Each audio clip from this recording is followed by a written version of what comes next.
Deus abençoe vocês nesta tarde. Amém. Creio que com a mesma intensidade com que nós desfrutamos da presença de Deus, creio que nós temos que ter a mesma intensidade para escutar Ele. Às vezes nós fazemos uma separação, não? De desfrutar a presença de Deus, mas na hora que Deus fala, às vezes a disposição é menos. Eu creio que nós temos que viver Deus com a intensidade em todas as áreas, né? Tanto para desfrutar da sua presença, mas também para escutar a sua voz para as nossas vidas. Vamos abrir a palavra de Deus em Lucas capítulo 16. Lucas capítulo 16.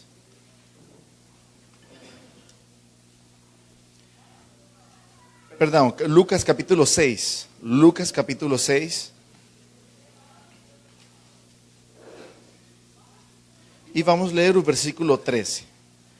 Lucas capítulo 6, versículo 13, diz assim. Versículo 12, vamos ler. Naqueles dias, retirou-se para um monte, a fim de orar, e passou a noite orando a Deus. E quando amanheceu, chamou a si os seus discípulos, e escolheu 12 dentre deles, os quais deu também o nome de apóstolos. Amém. Nesta tarde eu vou dar um ensinamento, 100% ensino. Por isso nós vamos procurar várias passagens na Bíblia, assim que eu peço para que você esteja muito atento. E o tema que eu vou tratar esta tarde é a respeito do discipulado. O discipulado, eu já escutei bastantes frases, li a capa, não os livros, de bastantes livros. E todos estão direcionados para algo que eu creio que está fugindo do sentido original que o Senhor deu para o discipulado. E algo que hoje está nos afetando grandemente. E como aqui nós temos pastores e líderes, eu creio que o tema encaixa perfeitamente para o dia de hoje. Para nós termos em conta aquilo que o Senhor falou e aquilo que eu creio que o Senhor quer resgatar hoje para nós. Eu conheço o pastor Rogério faz pouco mais de 6 anos, quando ele era magro. E depois daqueles 6 anos, eu tenho, vamos dizer, como acompanhado o processo, né, que ele tem tido diante de Deus, e tem sido muito bom, um processo muito bom. Eu creio que vai ser também um processo que Deus vai continuar aperfeiçoando. Deus sempre trabalha em nós e Deus jamais vai parar de trabalhar nas nossas vidas. Uma das coisas que nós podemos nos perguntar nos dias de hoje é por que as pessoas não têm compromisso. Uma das coisas que a maioria das igrejas estão experimentando é que as pessoas não têm um compromisso. A maioria das pessoas, vamos dizer, das ovelhas, das pessoas que congregam com você, ou você está presidindo, são pessoas que... Vão ter que abaixar um pouco. Vou falar mais perto do microfone. São pessoas que hoje carece de compromisso. Eu sei que você sente dessa verdade, eu também, por causa do trabalho que eu estou exercendo, eu vejo e visito bastantes igrejas, e trabalho em bastantes igrejas. E por causa disto, uma das coisas que eu vejo bastante é o fato que as pessoas não têm um compromisso sério com Deus. A pergunta é, por que as pessoas não desejam compromisso? E através do ensinamento de hoje, nós vamos descobrirmos, não vou falar que é a única resposta, mas eu vou falar que uma das principais respostas para esta pergunta. Por que as pessoas pensam que o compromisso é somente para a liderança, ou para os pastores, ou para aqueles que estão exercendo o ministério? Você pode perguntar para qualquer um, e mesmo que eles não manifestem diretamente, implicitamente as pessoas estão manifestando ou dizendo que o compromisso tem que recair, tem que vir somente para as pessoas que estão exercendo o ministério ou pessoas que estão sendo assim, discipuladas diretamente pelo pastor ou estão recebendo, vamos dizer, um ensinamento especial.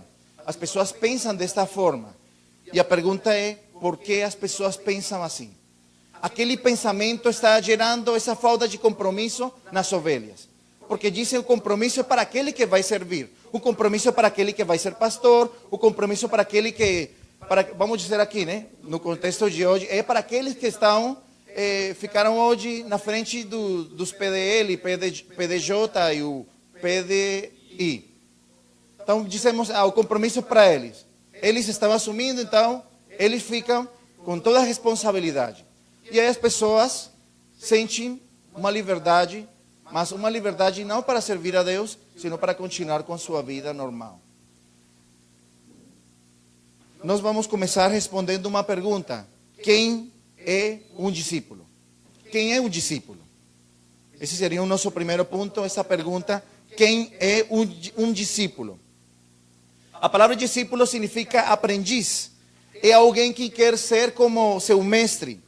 É alguém que quer alcançar uma nova condição depois de ser formado. O discipulado está baseado na formação. E às vezes as pessoas desejam ser discípulos sem formação e isso não tem na Bíblia. Todo discípulo precisa entrar num processo de formação. Mas o que diz a Bíblia a respeito dos discípulos? Lucas capítulo 6, versículo 13, nós lemos que o Senhor passou a noite inteira orando. E depois que ele orou, a Bíblia diz que chamou para si os seus discípulos. E dentro daqueles discípulos, ele escolheu 12, aos quais ele chamou apóstolos. Nós temos que compreender que aqui a Bíblia está fazendo uma diferença, né? Dentro dos discípulos, ele escolheu os apóstolos. Ou seja, antes de eles serem chamados para um ministério específico, eles eram discípulos. Sempre foram discípulos. Eram pessoas que estavam seguindo o Senhor, estavam compartilhando a doutrina, a palavra que ele estava pregando. Por isso eram seus discípulos. Mas dentro daqueles, ele escolheu os 12 e se tornaram, o próprio Senhor chamou a eles apóstolos. Nós temos que compreender que todos nós temos sido convocados. Mas dentro da convocação, nós também vamos ter a nossa vocação. E quando nós chamamos da convocação, estamos falando do discipulado. Eu creio que todas as pessoas que se convertem são discípulos. Todas. E vou comprovar isso para vocês agora no seguinte texto. Atos capítulo 11, versículo 25. Atos capítulo 11, versículo 25. Diz assim: E partiu Barnabé para a procura de Saulo, tendo-o encontrado, levou-o para Antioquia. Foram os discípulos, pela primeira vez, chamados cristãos. Agora eu faço uma pergunta. Eles foram chamados cristãos sendo discípulos, certo? Ou seja, que toda pessoa que é cristã, que é crente, é discípulo. Às vezes nós fazemos uma separação de ser cristão, de ser discípulo, e o grande erro que nós estamos cometendo hoje. Porque pensamos que os cristãos são aqueles que congregam, que vêm no domingo, que vêm na quarta-feira, e só isso. E chamamos os discípulos para aqueles que desejam assumir um cargo de liderança, que estão se preparando, que estão tomando escola de líderes, que estão tomando algum tipo de capacitação. E hoje tudo está dirigido para que nós pensemos que o discipulado é para aqueles que desejam ser líderes. Mas a Bíblia não fala disso. O discípulo é todo aquele que se converte. É todo aquele que se converte, começa a ser discípulo. A Bíblia não fala que discípulo é aquele que quer ser líder. Não, discípulo é todo aquele que se converte e deseja seguir ao Senhor. O que acontece? Hoje nós temos livros, 12 passos para um discipulado efetivo, como formar discípulos. E todos aqueles títulos praticamente são sugestivos, no sentido que estão dizendo que aqueles que são líderes, ou aqueles que desejam ser líderes, são aqueles que são chamados de discípulos. Muitas pessoas falam, por exemplo, eu fui a algumas igrejas e o pastor pode falar facilmente, estes 3 são meus discípulos. Mas na realidade os discípulos são todos aqueles que estão congregando na sua igreja. Mas ele está dizendo, eles são meus discípulos. Ele está dizendo, eles são meus líderes. Eles estão sendo formados por mim. E às vezes confundimos. E isso gera esta falência que nós temos hoje. As pessoas dizem, eu não sou discípulo, sou crente, então o compromisso é para aquele que está se preparando. É para aquele que está indo na escola, é para aquele que está indo naquele retiro de líderes. Então, o discipulado é sinônimo de liderança. E as pessoas dizem, eu não quero assumir uma liderança. E isso vai gerando um grande erro. Porque quando nós falamos do discipulado, estamos falando de como o Senhor começa a formar em nós a sua vida, o seu caráter. Isso nós vamos encontrar em Gálatas, capítulo 4, versículo 19. Gálatas, capítulo 4, versículo 19.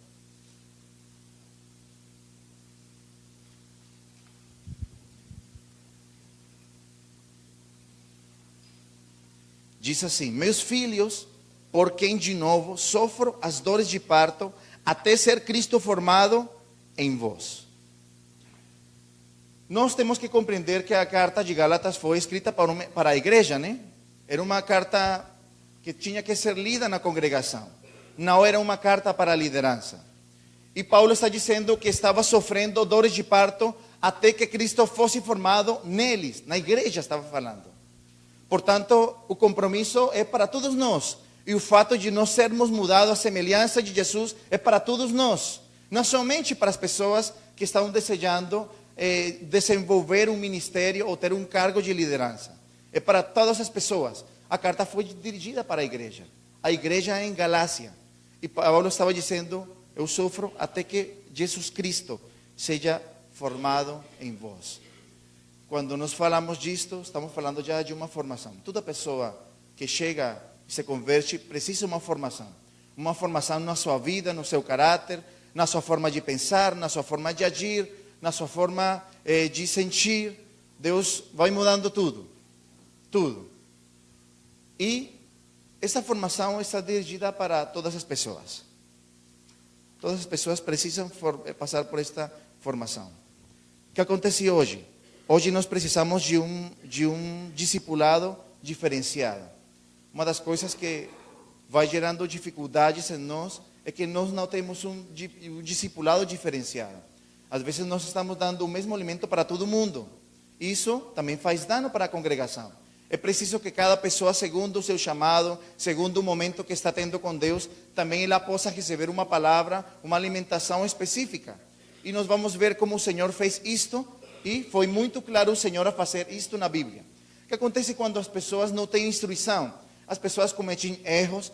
Quando a pessoa não tem instrução, a pessoa assume uma verdade e depois descobre que aquilo que ela assumiu não era certo, e a pessoa vai testando, errando, testando e errando. Eu creio que para nós aprendermos, para nós sermos instruídos e aprendermos, não precisamos errar. Não precisamos errar. Nós temos como aprender dos outros, nós temos como aprender da Bíblia, nós temos como aprender do nosso relacionamento com Deus, porque o Espírito Santo vai nos dirigir, vai nos ajudar. Eu creio que não é preciso errar para nós aprendermos. É preciso aproveitar as coisas que Deus deixou para nós aprendermos. E vou dar para você um exemplo quando alguém não tem instrução. Tem um pregador da Argentina, e ele conta uma parte do seu testemunho. Aí ele fez público, e vou fazer público também para vocês. Ele diz como na Argentina chegou, né, aquele mover, aquele desejo de todo mundo experimentar o dom de línguas. Aí ele via, né, como as pessoas recebiam aquele dom, como as pessoas falavam em línguas, e ele desejava muito ter este dom, desejava muito. Mas aí o que ele fez? Ele começou a orar e não estava acontecendo nada. Aí ele começou a sentir uma frustração. Ele diz, bom, já sei o que eu vou fazer. Vou até as intercessoras da igreja e elas vão me ajudar. Aí chegou lá e quando chegou na igreja, ele diz para as intercessoras, olha, eu quero receber este dom. Eu quero receber o dom de línguas. As intercessoras disseram para ele, tranquilo, senta aqui. Como se fosse uma consultoria, né? Senta aqui. Aí disseram para ele, você vai repetir. Em espanhol se diz alabança, louvor, em português. Você vai repetir alabança, louvor, até a sua língua travar. Aí depois que a sua língua trave, aí você começou a falar em línguas. Ali sentou, começou a repetir, até que travou. E ele, para não ficar mais tempo ali, ele Ele fez questão de continuar falando assim, porque se ele dissesse, né, que ele não realmente não conseguiu o dom, aí ele não imaginava o que ia acontecer, né?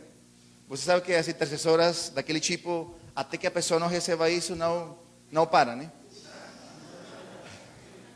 Você já conheceu pessoas assim, né? Aí aconteceu que ele diz, pronto, ele fez questão que tinha recebido e ele foi para casa. Aí ele estava mais frustrado ainda. O que ele fez agora? Ele começou a anotar as línguas que as pessoas falavam na igreja, anotava, aprendia lá em casa e na hora do culto ele ficava de pé e falava o que ele tinha aprendido. Então vamos supor, né, vamos falar algumas palavras. Ele dizia, manda, chama, queima, galho seco. Aí ele dizia assim, né, aí sentava. Mas ele fez isso por vários dias, semanas. Aí ele se sentia mais frustrado ainda, né? Até que um dia, ele fazendo o seu devocional, Deus, ele diz, né? Pela primeira vez em muito tempo ele sentiu quando o Espírito Santo veio sobre ele, estando ali, sozinho, no seu quarto, procurando a Deus. Deus deu este dom para ele e foi para ele algo maravilhoso. Ele encontrou onde deveria encontrar. Mas antes disso, ele errou. Ele errou, vamos dizer, 2 vezes. Nós precisamos sermos instruídos em os tempos, as etapas que nós estamos vivendo, para não errar tanto, para nós aprendermos. As pessoas têm o mesmo desejo, mas não estão mudando a forma de procurar às vezes. Então tem pessoas que falam, dessa vez eu vou conseguir, mas está indo pelo caminho que errou da última vez. Não vai conseguir nada, vai errar de novo. Aí vai escutar uma pregação e diz, vou tentar de novo. Mas você está tentando pelo mesmo caminho. Deus não quer que o desejo morra, mas que o caminho mude sim. O desejo tem que permanecer, mas o caminho tem que mudar. Porque a gente tomando o mesmo caminho sempre vai errar. Mas nós precisamos recebermos uma instrução. Nós vemos na Bíblia como o Senhor sempre diferenciou o ensinamento para as pessoas que estavam escutando Ele. E nós vemos como o Senhor falava de uma forma para certo tipo de pessoas. E nós vamos ver 5 tipos de pessoas para os quais o Senhor falou diferente. Coisas, verdades diferentes. O primeiro foi a multidão. O Senhor, quando ensinava por multidão, ensinava algo totalmente diferente do que ensinava, por exemplo, para os seus discípulos. Vamos ver em Marcos capítulo 4. Marcos capítulo 4. Versículo 1 e versículo 2. Voltou Jesus a ensinar à beira-mar e reuniu-se numerosa multidão a ele, de modo que entrou num barco onde se assentava à beira do mar na praia. Assim lhes ensinava muitas coisas por parábolas no decorrer do seu doutrinamento. Aqui nós estamos vendo como o Senhor estava ensinando para a multidão e ele estava ensinando através das parábolas. Marcos capítulo 4, versículo 33 e 34. E com muitas parábolas semelhantes lhes expunha a palavra, conforme o permitia a capacidade dos ouvintes. E sem parábolas não lhes falava. Tudo, porém, explicava em particular aos seus próprios discípulos. Nós estamos vendo como o Senhor tinha o cuidado de expor a palavra diante das multidões, e ele sempre falou para eles com parábolas. Até um dia os discípulos se aproximaram dele dizendo, Senhor, por que o Senhor ensina sempre para eles por parábolas? Aí ele diz, porque para vós é que é dado a conhecer os mistérios do reino, para os seus discípulos. E a multidão, o Senhor sempre ensinou com parábolas, mas a Bíblia declara que ele ensinava conforme a sua capacidade de compreensão. O Senhor ensinava conforme a capacidade de compreensão deles. O Senhor não tinha como ensinar algo mais profundo, porque eles não iam compreender. Assim que ele, conforme a sua capacidade, começou a ensinar. E eu creio que nós temos a responsabilidade de observar a capacidade do povo. Às vezes o povo vai amadurecendo, mas o nosso ensino, ou a forma de transmitir a palavra, fica igual. Nós precisamos que a palavra que Deus tem nos dado possa amadurecer juntamente com a maturidade que as pessoas vão tendo. Às vezes as pessoas vão amadurecendo, mas a palavra fica igual. Isso o que faz? Faz com que as pessoas continuem e desejem somente leite espiritual. E a pessoa que deseja leite espiritual é uma pessoa que não tem maturidade. É uma pessoa que vai ficar revoltada com você quando você não cumprimenta, vai ficar revoltada com você quando você não dá uma ligação por semana. São pessoas que não atingiram um nível de maturidade e por isso ficam assim. E são pessoas que estão vivendo até agora só do leite. Mas saiba de uma coisa.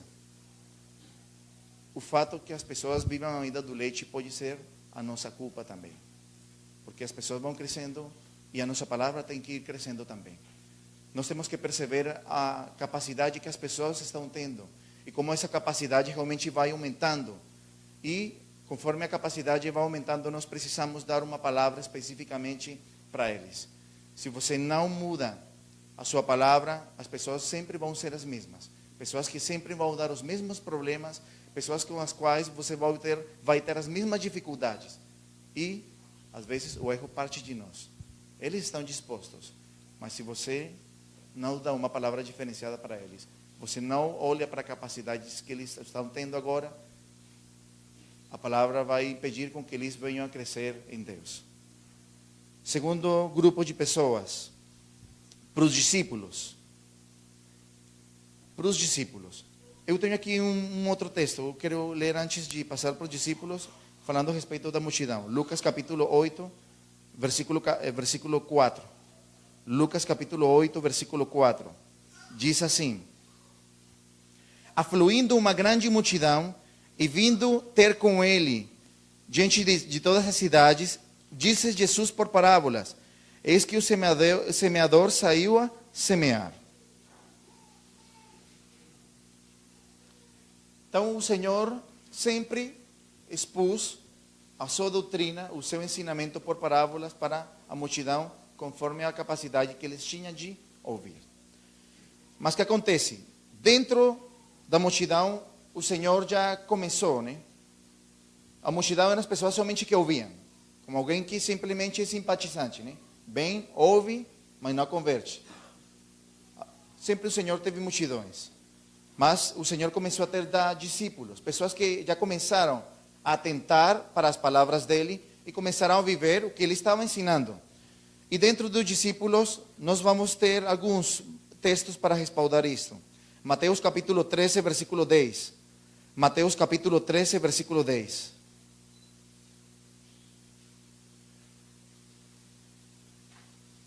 Mateus capítulo 13, versículo 10. Então se aproximaram os discípulos e lhe perguntaram: por que lhe falas por parábolas? Ao que respondeu: porque a vosotros é dado a conhecer os mistérios do reino dos céus, mas aqueles não lhes é isso concedido. Então o que acontece? Quando a pessoa converte, a Bíblia se abre para esta pessoa. Quando a pessoa converte, Deus abre o seu tesouro para essas pessoas. E Deus abre o seu tesouro para essas pessoas através de nós que estamos na frente deles. E a nossa responsabilidade é abrir os tesouros de Deus para eles. Dar para fazer com que eles conheçam o reino aos qual eles estão pertencendo agora. E também que eles conheçam a totalidade das coisas. Tem igrejas que às vezes tem uma mensagem tão forte que todo mundo fala e se expressa através dessa mensagem. Então, por exemplo, tem igrejas onde se prega muito que Deus é amor. E a conversa que eu tenho com essas pessoas, eu poderia ter conversa com 10 pessoas. E todo mundo fala igual. Que Deus é amor, que Deus nos ama, que Deus deu seu filho, que Deus é maravilhoso, que eu sinto o amor de Deus a cada dia, que eu sinto o amor de Deus a cada instante. E isso está bem. Só que acontece que essa não é a única verdade que a Bíblia tem. Tem outras igrejas que, aí a igreja do chicote, né? As pessoas têm medo até de congregar, têm medo na hora da palavra, quem sabe que vai pregar, ou que parte do inferno vai ser exposta esta vez. Aí as pessoas falam somente disso, né? Falam da dureza de Deus, do castigo de Deus, que Deus é implacável, que é dura coisa cair nas mãos de um Deus vivo. E essa é o que falam essas pessoas. Logicamente, isso é verdade também, né? A Bíblia diz. Mas as pessoas falam e têm sempre temor. Se aproximam da Bíblia, se aproximam de Deus com muito temor. Ou eu diria melhor, com medo, em vez de amor. Nós temos que sermos cientes de uma coisa. As pessoas precisam conhecer tudo o que a Bíblia diz. Quando você alimenta as pessoas somente com um tipo de palavra, as pessoas vão ter muita dificuldade depois. Muita dificuldade. As pessoas vão dizer, se Deus me ama, por que acontece isto comigo? Se Deus me ama, porque eu não consigo arrumar um emprego? Se Deus me ama, porque o meu filho está se comportando desse jeito? Mas acontece que Deus ama você, mas você não sabe criar seu filho. É diferente, né? Claro, é assim. Então, por exemplo, Deus ama você, mas você é responsável com a sua família. É diferente. E as pessoas misturam as verdades. A Bíblia fala como nós temos que criar o nosso filho. Mas a gente quase não tem aprendido disso. Tem aprendido que somente Deus é amor e providência às coisas. A gente tem aprendido somente que Deus está interessado nos nossos sonhos. Mas a gente não prega quantas pessoas estão interessadas nos sonhos de Deus. Todo mundo sabe ou crê que Deus está desejando cumprir os sonhos de nós. Mas ninguém prega como Deus está na procura de pessoas que procurem cumprir os sonhos dele. É algo totalmente diferente. Algo totalmente diferente.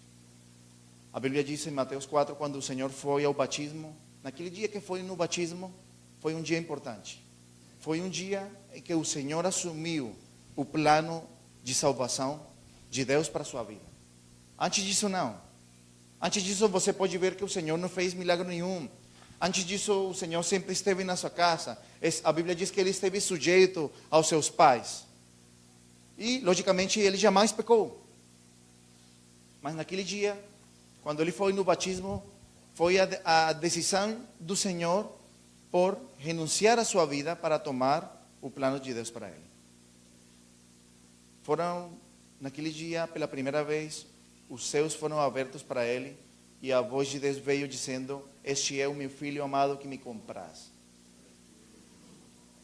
Filhos todos nós somos, mas filhos amados que comprazam a Deus, não. Essa é a verdade. Todos nós somos filhos, mas que comprazem a Deus, não são todos. Não são todos. O Senhor, porque os pais falaram naquele dia daquela forma. Porque a voz de Deus não veio antes a respeito disto, falando que ele era o seu filho que estava comprazendo ele. Simplesmente porque naquele dia o Senhor diz: Senhor, estou aqui, estou pronto, a conta regressiva para a cruz hoje começa e eu estou aqui, eu estou disposto a ir. Naquele dia começou 3 anos de conta regressiva para ele morrer na cruz. Ele assumiu o plano de Deus. A Bíblia diz em Filipenses capítulo 2 que ele deixou a forma de Deus para assumir a forma de servo.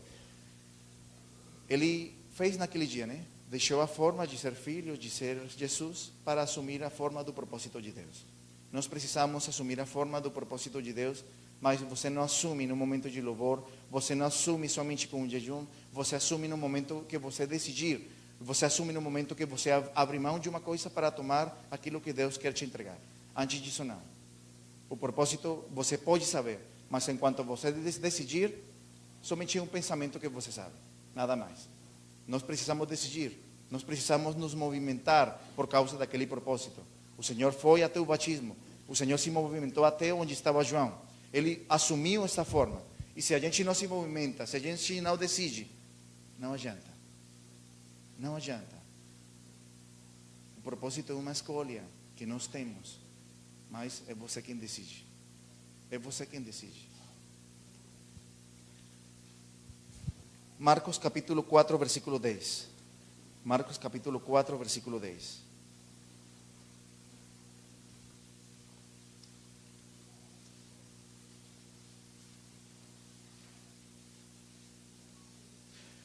Quando Jesus ficou só, os que estavam junto dele, com os 12, interrogaram a respeito das parábolas. Ele lhe respondeu: a vosotros he dado a conhecer o mistério do reino de Deus, mas aos de fora tudo se ensina por meio de parábolas. Então, o que acontece? Aqui a Bíblia está fazendo uma diferenciação entre os discípulos e os 12, porque a Bíblia diz que quando ele ficou só, os que estavam com ele, junto aos 12, perguntaram. Então, nós estamos vendo como, em certos momentos, estavam juntos, tanto os discípulos do Senhor como os 12. Estavam juntos.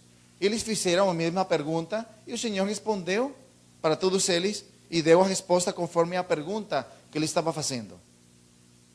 Então, nós estamos vendo como o Senhor ensinava, primeiramente, uma coisa para as multidões e outra coisa para os seus discípulos.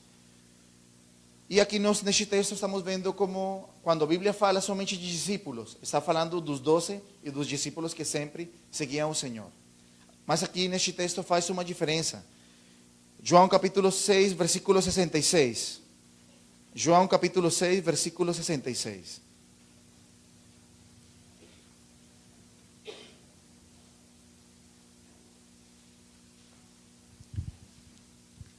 À vista disso, muitos dos seus discípulos o abandonaram e já não andavam com ele. Então perguntou Jesus aos 12: porventura, quereis também vosotros retirai-vos? Respondeu Simão Pedro: Senhor, para quem iremos? Tu tens as palavras da vida eterna. A Bíblia fala como o Senhor naquele dia deu uma palavra muito forte, dura. Foi dura essa palavra. E muitos dos seus discípulos, a Bíblia diz que o Senhor, muitos dos seus discípulos, por causa desta palavra, não continuaram andando com ele. Não continuaram. Desistiram. E o Senhor perguntou também para os 12: se vocês desejam ir, estão dispensados. Podem ir. Nós temos que sabermos de uma coisa. Às vezes nós vamos ter palavras duras que pregar. Eu sei que não é fácil, né? Pregar uma palavra dura. Mas é preciso. É preciso. Porque a palavra vai peneirar as verdadeiras intenções do coração. A palavra vai trazer à tona as intenções do coração das pessoas. Antes disso, não. Às vezes as pessoas pensam que conhecem muito as pessoas. Às vezes você acha que conhece muito bem suas ovelhas. Mas dê uma palavra de Deus e você vai ver o quanto você realmente conhece. Quase nada. A palavra sempre vai filtrar as intenções verdadeiras do coração das pessoas. E isso vai se manifestar. Às vezes é preciso perder, mas isso é normal. Você tem que perder o que mais adiante não vai continuar com você. Então é melhor perder logo. É melhor você avançar com aqueles que você sabe que vão caminhar realmente com você. Aqueles que são cientes do que estão fazendo. Aqueles que são cientes do que estão vivendo com Deus. Quando o Senhor falou para eles: vocês estão dispensados, se vocês quiserem ir embora, podem ir. Pedro disse: nós a quem vamos ir se as palavras de vida eterna estão com você? O Senhor Pedro conseguiu distinguir a importância das palavras de Jesus. Essas palavras que estavam sendo duras eram as palavras que estavam produzindo vida para eles. Às vezes nós pensamos que pregar mole é produzir vida no povo, mas você está mortificando eles. Você está matando eles. Nós precisamos, no momento de nós pregarmos uma palavra de Deus, por mais forte que seja, nós precisamos falar claro. O Senhor jamais teve medo das pessoas que ele ia perder por causa disso. Ele jamais se assegurou dizendo: será que este irmão, será que esta pessoa vai ir embora se eu falar disto? Ele não ligava para isso. Ele veio com um propósito. Ele veio com uma responsabilidade, e a responsabilidade estava por cima do seu sentimentalismo. A sua responsabilidade estava por cima até da amizade que poderia ter com eles. O compromisso com eles foi até que eles decidiram andar com ele. Por isso, você não tenha medo. Assuma a sua responsabilidade. Não tenha medo de falar a verdade. Porque você está fazendo um dano para as pessoas quando não faz isso. Porque as pessoas às vezes acham que estão caminhando bem, mas estão muito erradas. Você não tenha medo de perder uma pessoa tenha medo que uma pessoa, que a alma esteja no inferno. Não tenha medo de perder uma pessoa. Não esteja pensando em ganhar pessoas para a sua igreja. Esteja pensando em ganhar pessoas para o reino dos céus. Quando a gente pensa dessa forma, é muito fácil pregar a verdade. Você está ganhando pessoas para o reino. Você não está ganhando pessoas para a sua igreja. Você não está com temor de perder alguém. Você está com temor que uma alma se perca. Isso é diferente. Ensinamento, terceiro grupo, né? Os 12. Terceiro grupo, os 12. Mateus capítulo 11, versículo 1. Mateus capítulo 11, versículo 1. Mateus capítulo 11, versículo 1, diz assim: Por aquele tempo, em dia sábado, 11:1. Ora, tendo acabado Jesus de dar estas instruções aos seus 12 discípulos, partiu dali a ensinar e pregar nas cidades deles. Nós estamos vendo como o Senhor pegou os seus discípulos, os 12, e deu uma instrução específica para eles. Nós temos que fazer a mesma coisa. Às vezes vamos ter que falar coisas específicas para certas pessoas. Às vezes nós somos medrosos e falamos certos assuntos diante de todo mundo porque não queremos falar pessoalmente com a pessoa. Então, por exemplo, uma pessoa está em adultério e naquele dia eu prego do adultério, mas prego para todo mundo, em vez de me aproximar, ter a coragem, o valor de falar com essa pessoa a soas, dizendo: irmão, você está fazendo isto está errado. Às vezes nós gostamos de expor para todo mundo, assim, falamos para todo mundo, mas na realidade estamos tentando dizer para uma só pessoa o que está de errado. É preciso nos aproximarmos dessa pessoa e falar diretamente com ela. Quando a gente é medrosa, faz isso sempre desde o púlpito. Não temos a coragem de falar com uma família, com 2 pessoas, com uma pequena turminha, e estamos falando para todo mundo. Às vezes as pessoas até podem se sentir ofendidas, mas por que o pastor está pregando disso? Eu jamais fiz isso, eu jamais adulterei. Às vezes nós estamos correndo o risco de sacrificar a muitos só por uma pessoa. Às vezes nós fazemos isto mesmo até com o perdão, né? A pessoa que ofende na intimidade pede perdão em público. E aquele que ofende em público quer pedir perdão a solas. Isso é algo errado. Se você ofendeu alguém em público, você tem que pedir perdão em público para essa pessoa. Se você ofendeu estando sozinhos, você tem que pedir perdão para essa pessoa dessa forma. As pessoas não têm coragem. Aí falando desde o púlpito, se eu tenho feito alguma coisa, se por acaso eu ofendi alguém, se talvez eu malguei uma pessoa, é tão perfeito que talvez tenha acontecido, né? Mas isso é uma forma covarde de pedir perdão. Se você sabe, quando você ofende, você sabe a quem ofendeu. Então você se aproxime dessa pessoa e fale. Não aproveite o púlpito, né, para promover a covardia. Nós precisamos fazer as coisas e falar. Falar quando tenha que ser falado. E eu somente vou explicar rapidamente por que preciso fazer isto. Porque quando você faz uma ofensa contra alguém, se fez diante de todas as pessoas.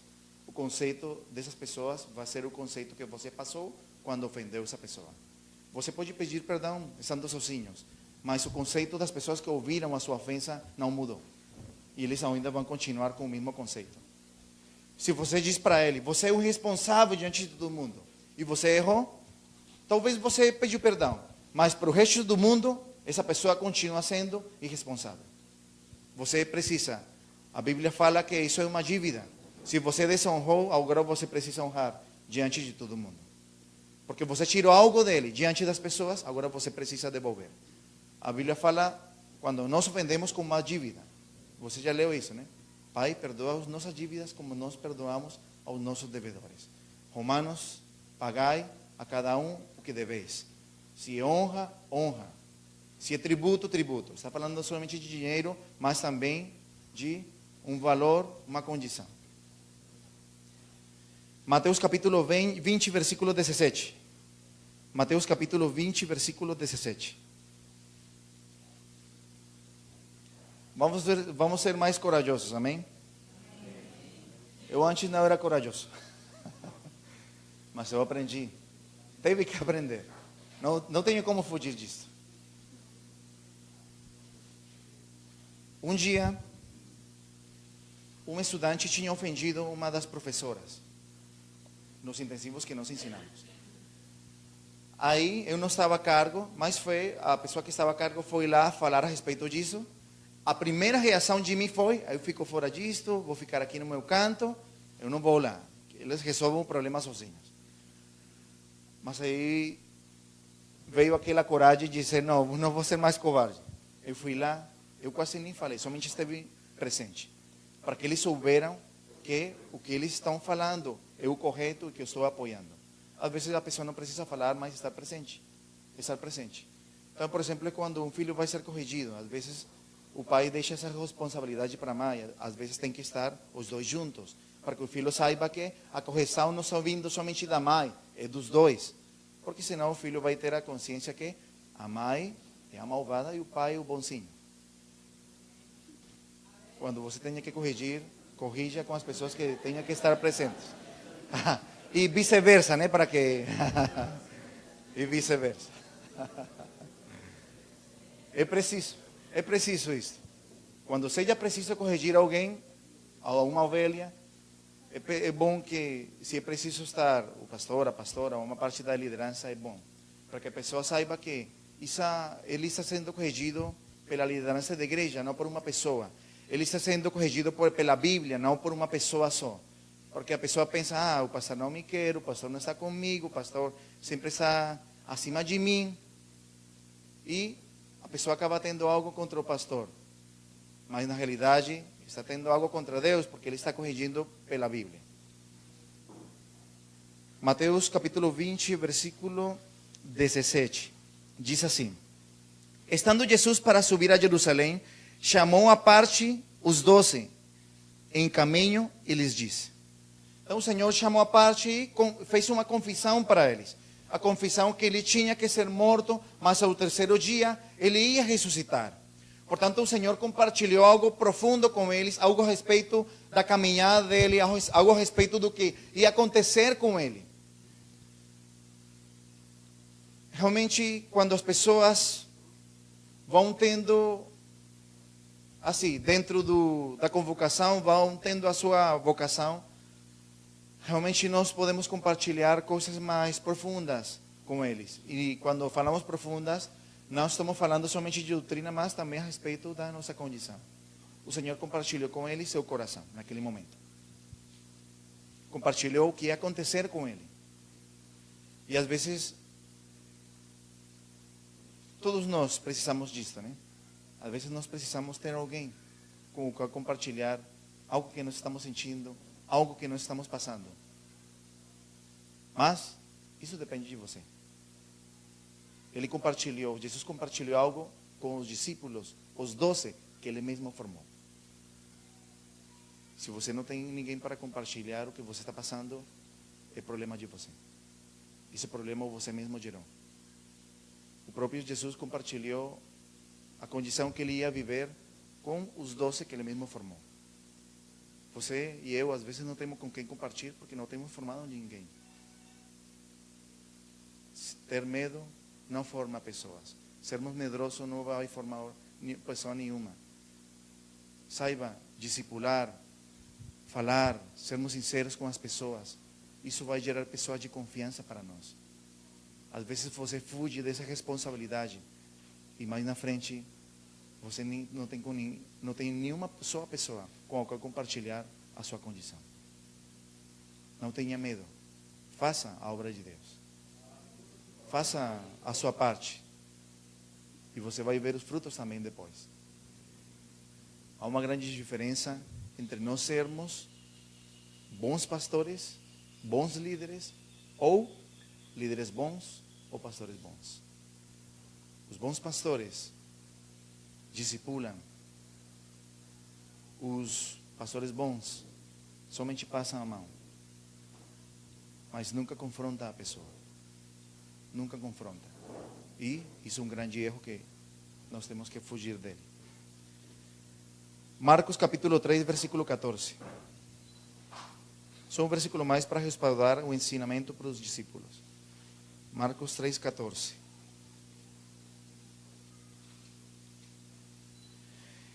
Então designou 12 para estarem com ele para os enviar a pregar. Uma das coisas que o Senhor fez, este texto diz, é como quando o Senhor começou a discipular os 12, ele fez com que eles viessem morar com ele. Ele fez isto. De todos os discípulos que seguiam o Senhor tomou os 12 para que estivessem com ele. Por quê? O que significa isto? Significa exemplo de vida. Entre o discipulado, enquanto o discipulado vai aprofundando mais, o exemplo de vida se faz mais importante do que as próprias palavras. O Senhor esteve com os discípulos e fez com que eles viessem a morar com ele. E o discipulado adquiriu maior profundeza, não tanto através das palavras, mas através do exemplo de vida. Os discípulos moraram com Jesus, somente os 12, o restante não.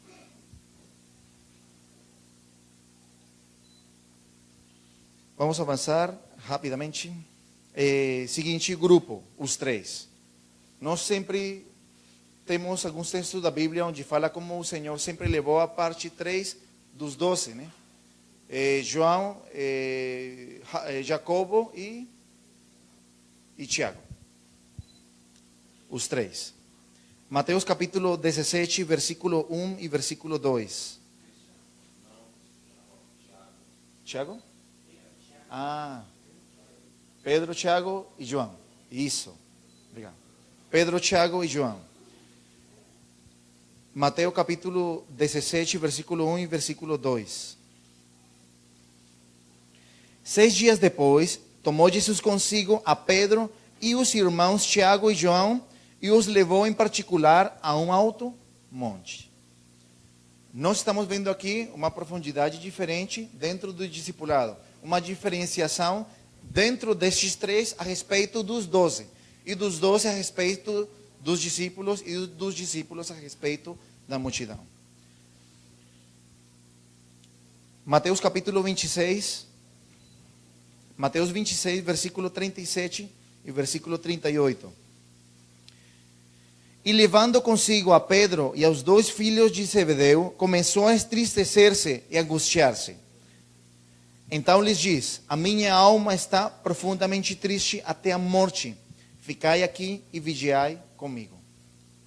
Estes 3 não somente estavam prontos para conhecer uma condição profunda do Senhor, mas também deveriam, ou estavam prontos para ajudar Ele. Estavam prontos para ajudar Ele naquele momento que Ele estava passando. Se você faz questão de formar pessoas e discipular pessoas, eu sei que você vai ter um dia pessoas que não somente vão conhecer uma condição profunda do seu coração, mas também vão estar com você naquele momento difícil. Os 3, eles não somente conheceram a condição na qual o Senhor estava naquele momento, ou o que ele estava sentindo. Ele levou para que orassem juntamente com eles. Logicamente, eles não oraram, mas essa era a intenção de Jesus, e eles realmente podiam, mas não conseguiram, por outros fatores que agora a gente não vai aprofundar. Marcos capítulo 13, versículo 3. Marcos capítulo 13, versículo 3.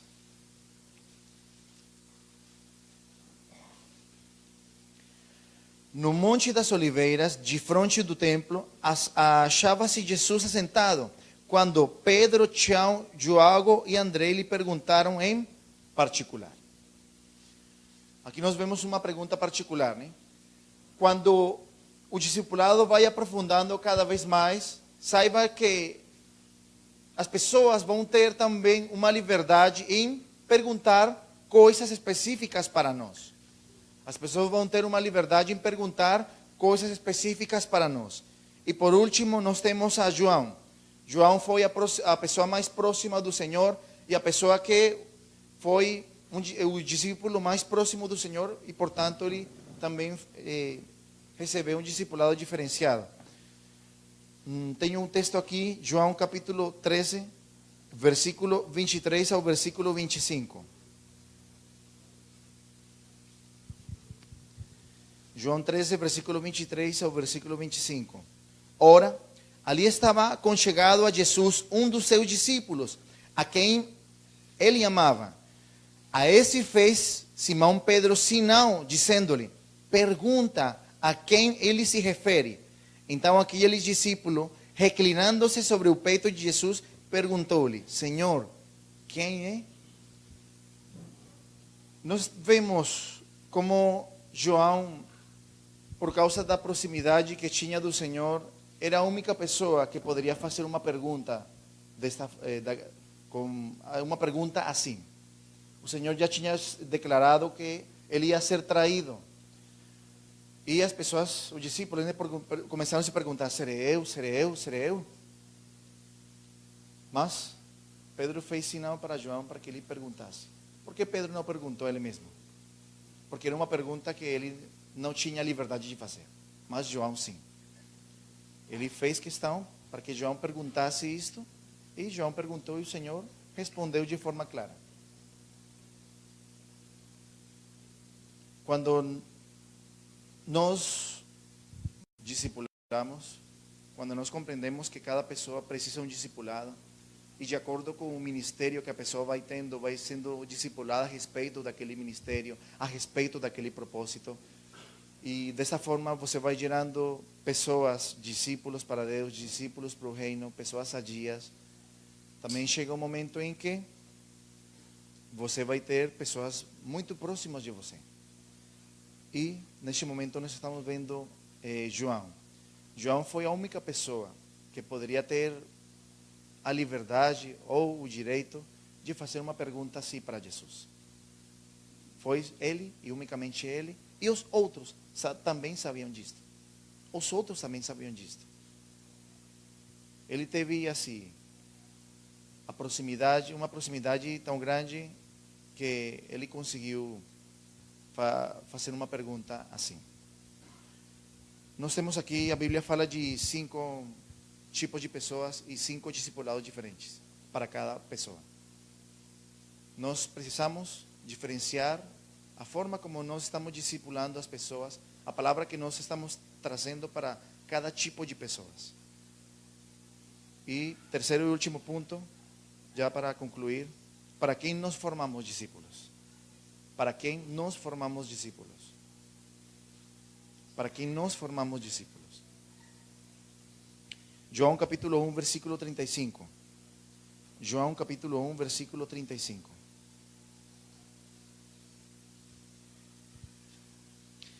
No dia seguinte estava João outra vez na companhia de 2 dos seus discípulos. Aqui está falando que João estava com 2 dos seus discípulos, discípulos de João. Versículo 36. E vendo Jesus passar, disse ele: eis o Cordeiro de Deus. Os 2 discípulos, ouvindo-o dizer isto, seguiram Jesus. Uma das coisas que fez João foi preparar os seus discípulos não para ele. João preparou os seus discípulos para Jesus. Eles sabiam que eles, em algum momento, eles iam passar a ser discípulos diretos de Jesus. Quando João simplesmente disse essa frase, eis o Cordeiro de Deus, eles na hora saíram. Porque eles estavam sendo preparados para este momento, para serem discípulos de Jesus. Nós precisamos sabermos que o discipulado não é para você formar discípulos para você mesmo. Não é para a sua denominação, não é para a igreja, nem sequer para uma visão. Você tem que formar os seus discípulos para Jesus. Quando você forma discípulos para você, você está gerando com pessoas conforme a sua imagem e semelhança. E eu acho que você não, nem eu, somos perfeitos. Qual é a questão? Você pode formar discípulos para você com as mesmas fortalezas, mas também com as mesmas fraquezas. Tem pessoas que formam discípulos. Então, por exemplo, temos a igreja da bandeira branca e a igreja da bandeira vermelha. Pronto. Mas o pior é quando nós temos a igreja que é contra da bandeira vermelha, né? Aí é difícil, né? você está gerando pessoas que vão estar contra uma igreja. Porque essa é a sua inclinação, essa é a... não sei, faz parte do seu comportamento, da visão. E isso vai gerando pessoas assim. Por acaso uma pessoa não pode se parecer com você? Eu creio que sim, nas coisas boas. Somente Paulo ele conseguiu dizer, né? Ser imitadores de mim como eu de Cristo. Porque ele era como Jesus, literalmente. Ele tinha essa liberdade. Mas a Bíblia também fala em Hebreus que, por exemplo, imitemos a fé dos pastores. Está falando de imitar algo específico. Tenha em conta uma coisa. Se você vai discipular alguém, faça questão que seja o discípulo de alguém que jamais errou, de alguém que é perfeito, e ele é Jesus. Não gere discípulos para você. Eles vão ter as mesmas inclinações, os mesmos erros. Vão ter. Mas se você gera discípulos para ele, isso não vai acontecer. Se você sabe que tem algo bom, então isso você pode transmitir. Você tem a liberdade de dizer, imite a minha busca com Deus. Imite o meu desejo pelo reino. Isso você pode especificar sem problema nenhum. Porque você está reconhecendo aquilo que você tem. Você está reconhecendo a sua fortaleza. Mas eu também peço para você uma coisa. Não fique com algo bom. Não fique com muitas coisas boas. Se aperfeiçoe no Senhor. Se aperfeiçoe. Não faça com que aquilo que é bom seja inimigo daquilo que você ainda tem que mudar. Às vezes a gente se conforma dizendo, por exemplo, vão exortar uma pessoa, isso já aconteceu com você. Irmão, você tem que deixar de ir atrás das meninas. Pastor, mas Deus me usa no louvor. Então ele coloca na frente o que ele é bom, para tampar aquilo que é ruim. E às vezes nós fazemos a mesma coisa. Dizemos, olha, talvez eu não tenha mudado isto, mas eu amo a Deus, eu jejuo, eu oro. Eu vim para o PDL, mas isso não tampa as coisas que você e eu ainda temos que mudar. Precisamos continuar. Não tampe os erros com as coisas boas. Pelo contrário, nós precisamos que aquilo que é bom nos inspire a continuar tendo maiores conquistas nas nossas vidas. Conquistando o nosso eu, conquistando o que seja preciso. Vamos continuar lendo. Versículo 38. E Jesus, voltando-se e vendo que o seguiram, lhes disse, que buscais? Disseram, Rabi, que quer dizer mestre, onde assistes? Respondeu-lhes, vinde e veja. Essa frase foi, vinde e veja. Muito bom. Versículo 40. Era André, o irmão de Simão Pedro, um dos dois que tinha ouvido o testemunho de João e seguido Jesus. Ele achou primeiro o seu próprio irmão, Simão, a quem disse, achamos o Messias, que quer dizer Cristo. E o levou a Jesus. A quem levou? Aonde levou? A Jesus. Muito bem. Ele foi ensinado dessa forma e ele fez questão de fazer o mesmo processo. João preparou discípulos para Jesus e ele também levou o discípulo para o Senhor também, que era o seu próprio irmão. Ele disse para Pedro, achamos o Messias. E o levou até ele. Também aconteceu que Jesus, o próprio Jesus, achou a Filipe. E ele diz para ele, me segue. E Filipe, a Bíblia diz que ele achou Natanael e diz para Natanael, nós achamos o Messias. E Natanael perguntou, mas de Nazaré pode sair algo bom?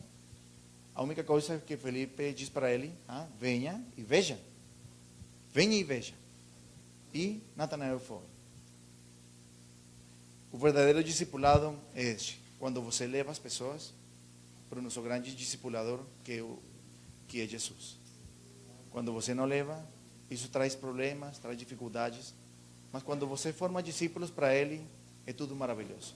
E os seus discípulos vão continuar fazendo a mesma coisa. João capítulo 4, versículo 39 e 40, fala da mulher samaritana como uma das coisas que ela fez. Questão foi não somente proclamar Jesus, mas também levar as pessoas para Jesus. A Bíblia diz que muitas pessoas de Samaria vieram a ter com Jesus por causa do testemunho dela, dizendo, Ele falou tudo que eu tenho feito e ele é o Messias e levou as pessoas até ele. O nosso trabalho como pessoas que estamos na frente da obra é levar pessoas a ser discípulos de Jesus e parar em fazer discípulos para nós. Você está gerando discípulos imperfeitos, mas nós precisamos gerar pessoas perfeitas e só Ele é perfeito. Precisamos levar pessoas para Jesus. Mateus capítulo 28, versículo 19. Vamos ficar de pé e vamos ler este texto. Mateus capítulo 28, versículo 19. Vamos ficar de pé e vamos ler este texto.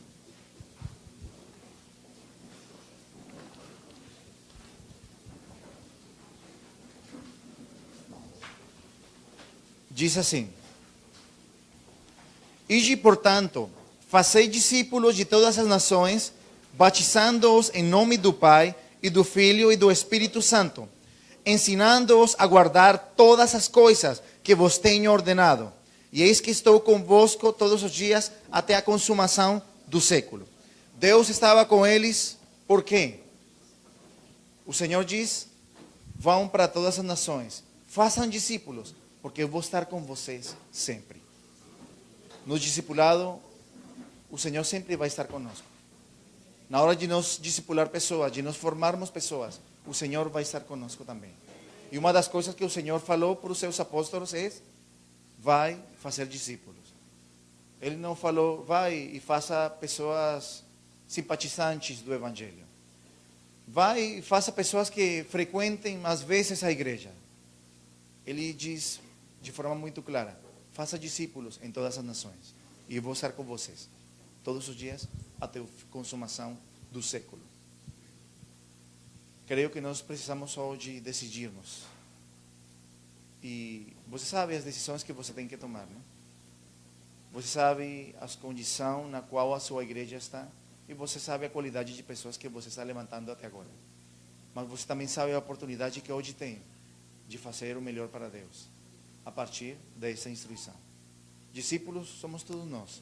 Toda pessoa que converte é discípulo. Toda pessoa que converte é cristão, e todo cristão é discípulo. E todos precisam ser ensinados. Todos precisam receber uma formação, e Deus colocou você nessa função. Mas saiba uma coisa: faça, não tenha medo, porque Deus vai assistir você. Vamos fechar nossos olhos, vamos orar nesta hora.